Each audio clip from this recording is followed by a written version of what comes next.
Tani mendimin e regjisë kam përshtypjen do të shkojmë në Gjirokastër me Blerim Koren apo do të qëndrojmë sërish në Korçë? Do të shkojmë në Korçë. Prefekti i këtij qarku, Nertil Jole, na bashkohet në këtë momente për të bërë së bashku një bilanc, por më shumë se ajo që raportoi Xhensil Shkëmbi në detajet e asaj që ka ndodhur orët e fundit në këtë qark, do të kemi një pamje tjetër që vjen nga vetë prefekti për dëmet, për edhe mënyrën se si po ndihmohen atje banorët. Faleminderit që jemi ne zoti Jola. Faleminderit për tekstin, bisedë. Kisha pak më parë Xhensil Shkëmbin, kolegu në Euronews, e takon një bilanci për gjithë qarkun e Korçës në një kohë që ka nisur dhe rreshtit e parë, është zbardhur Korça, është nisur me Dardhën dhe pastaj edhe në zona të tjera. A mund themi se është problematike situata në momentin që ne po flasim? Ne kam dëgjuar dot raportimin e gazetarit ton, por siç edhe ju përmendët sot Korça u mbulua edhe me borën e parë, shpresojmë që kjo do të jetë edhe shenja e bereqetit për një sezon të mbarë në të gjitha kuptimet. Fatmirësisht, dita e sotme paraqitet më normale, duke qenë se dhe rreshjet kanë qenë shumë minimale gjatë natës. Edhe ditën e dieshme kemi patur më pak rreshje, kjo na ka dhënë mundësinë që të stabilizojmë disi situatën edhe të kemi më shumë qetësi për të organizuar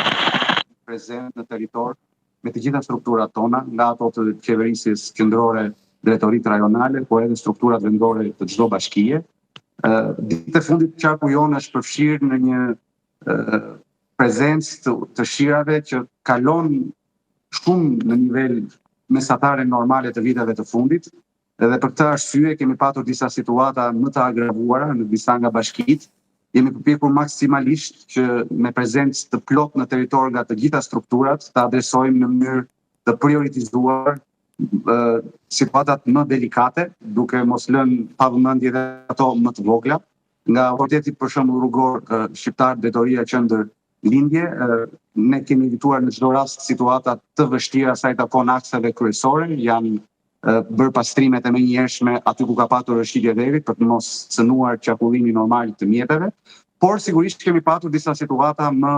delikate dhe komplekse në zonën më të thella të qarkut, në zona rurale të çdo bashkie,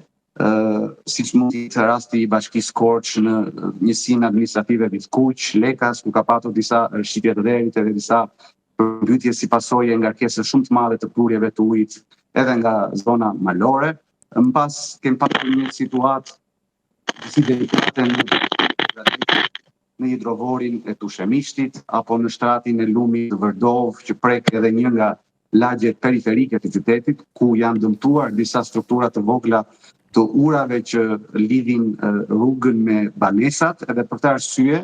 është bërë një evidentimi atyre banesave që janë dëmtuar. Strukturat e bashkisë Pogradec kanë qenë aty me kohë situatë në orët e para, dhe në pas për të nisur edhe procesin e punës të vlerësimit të dëmeve, duke ju ofruar në ndërkohë qytetarëve çdo mbështetje të nevojshme edhe nga rezervat materiale të shtetit. E njëjta logjikë është ndjekur edhe në bashkitë e tjera. Një situatë shumë delikate e kemi patur në mënyrë rekord dhe historike për herë të parë në fushë Maliq, në bashkinë e Maliqit, duke qenë se kuotat e lumit të Devollit edhe të lumit Dunavec kanë arritur nivelet maksimale. Unë kam dëgjuar prej banorëve aty nga sheqerasit dhe banorët të tjerë që edhe ata vetë në ndoshta afërsisht gjysmë shekulli nuk e kanë vënë re një rritje të tillë të nivelit të ujit në shtratin e lumit. Kjo për pasojë ka